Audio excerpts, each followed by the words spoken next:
दरभंगा जिले के कुशेश्वर स्थान के हरिनगर में हुई हिंसक घटना के बाद केंद्रीय मंत्री और लोक जनशक्ति पार्टी रामविलास के प्रमुख चिराग पासवान आज डीएमसीएच पहुंचे।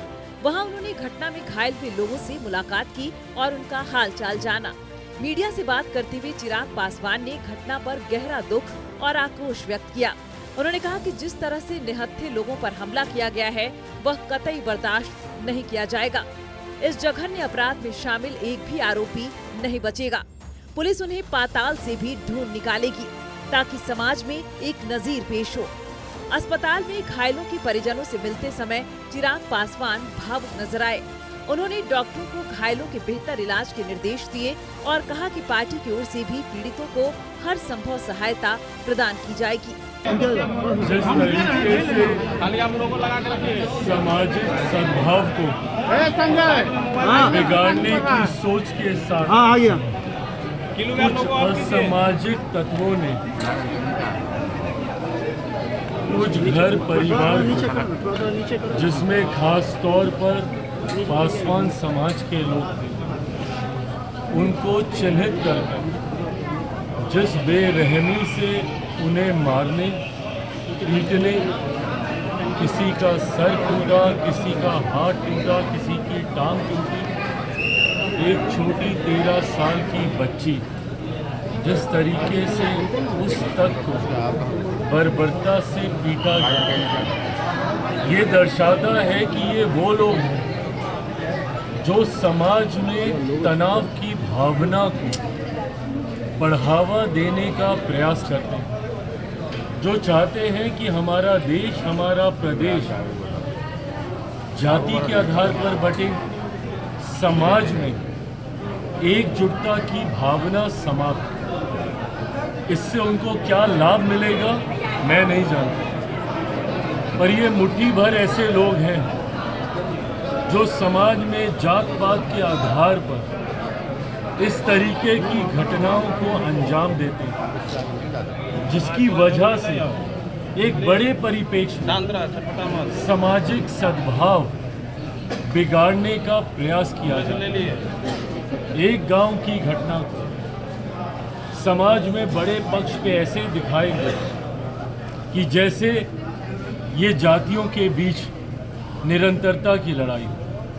मैं मानता हूं कि कुछ ऐसे मुट्ठी भर असामाजिक लोग जो जाति के आधार पर या हमारे देश में किसी भी आधार पर भेदभाव करते हैं, वो धर्म के आधार पर हो, वो जाति के आधार पर हो, वो क्षेत्र के आधार पर हो, वो भाषा के आधार पर हो, किसी भी भेदभाव को बर्दाश्त नहीं किया जाए।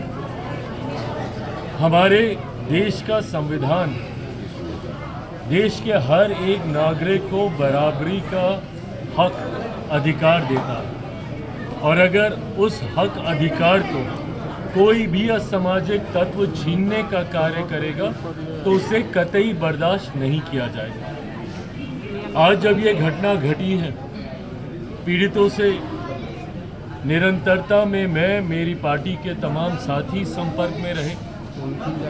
हमारे जिला की इकाई जिस दिन ये घटना घटी तब से निरंतरता में उनके माध्यम से मैं पीड़ितों के संपर्क में था। कुछ दिन पूर्व अनुसूचित जाति आयोग के अध्यक्ष मृणाल जी यहाँ पर आए थे। उसके बाद हमारी पार्टी से बिहार सरकार में मंत्री संजय पासवान जी वो यहाँ पर आए, और आज जब मैं खुद यहाँ पर आया हूँ, इतना विश्वास ज़रूर दिलाऊंगा कि जो भी दोषी है कतई उसे बख्शा नहीं जाएगा। मैं लगातार स्थानीय प्रशासन के भी संपर्क में हूँ, और अगर इसमें गलती से भी कोई भी प्रशासनिक अधिकारी भी अगर उनका कोई संरक्षण कर रहा हो, बख्शा उसे भी नहीं जाएगा। समाज में ये संदेश इस घटना के बाद देना ज़रूरी है कि जो भी सामाजिक एकता को बिगाड़ने का प्रयास करेगा, और वो भले कोई भी हो और अपने आप को वो कितना भी रसूखदार क्यों ना समझता हो, कानून सबको एक बराबर देखता है, सबके लिए एक बराबर है।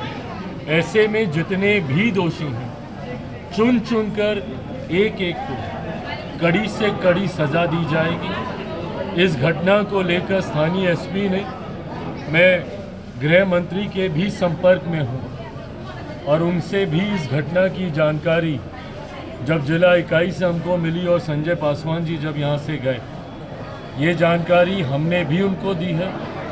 अनुसूचित जाति आयोग के अध्यक्ष जब मृणाल जी यहाँ से गए, उन्होंने भी ये जानकारी दी है। और अब आज वापस जाने के बाद पुनः सम्राट चौधरी जी से बात कर इस बात को सुनिश्चित किया जाएगा कि दोषी के ऊपर अब जल्द से जल्द सख्त से सख्त कार्रवाई हो। पीड़ितों को जो नुकसान हुआ है अलग अलग क्षेत्र से, इस बात को हम लोगों ने सुनिश्चित किया है कि उनको मुआवजा मिले, भले वो अनुसूचित जाति आयोग से मुआवजा हो, सरकार के माध्यम से हो, प्रशासन के माध्यम से हो, मेरी पार्टी के माध्यम से जो सहयोग हो सके। पर ऐसे में अभी भी ज़्यादा ध्यान हमें इस बात का रखना है। यकीनन घर टूटा है, प्रशासन से आज भी बात कर शांभवी स्थानीय सांसद यहाँ पर मौजूद हैं हमारे साथ, ये भी लगातार लगी रही हैं और हम लोग इस बात का प्रयास कर रहे हैं कि इनके घर पहुँचने से पहले घर की व्यवस्था ठीक हो। पर उससे ज़्यादा ज़रूरी है कि जो डर की भावना पीड़ितों के मन में आई है, उसमें हम लोग साथ रहकर उनको डर की भावना से बाहर निकालने का हम लोग कार्य करें। ऐसे में जब ये लोग वापस भी जाएंगे तब भी हमारी पार्टी के तमाम साथीगण इनके साथ, इनके आसपास रहेंगे और इस बात को सुनिश्चित किया जाएगा कि भविष्य में इनके साथ कोई ऐसी घटना ना घटे। सर, पैसा मांगने को, मजदूरी मांगने को लेके ये पूरी घटना हुई, आप किस रूप में देखते हैं? एक तो गरीब परिवार से आते हैं और उनका बकाया पैसा नहीं दिया जाता, उसके बदले जो है इस तरह की घटना होती है, क्या इसको किस रूप में देख रहे हैं? कोई अपने हक अधिकार की बात करे और उसको आप न्याय दिलाने की बजाय आप उनके साथ इस तरीके की घटना को अंजाम दें, ये सरासर निंदनीय है और बर्दाश्त नहीं किया जा सकता। ऐसे में जैसा मैंने कहा कि जो भी दोषी है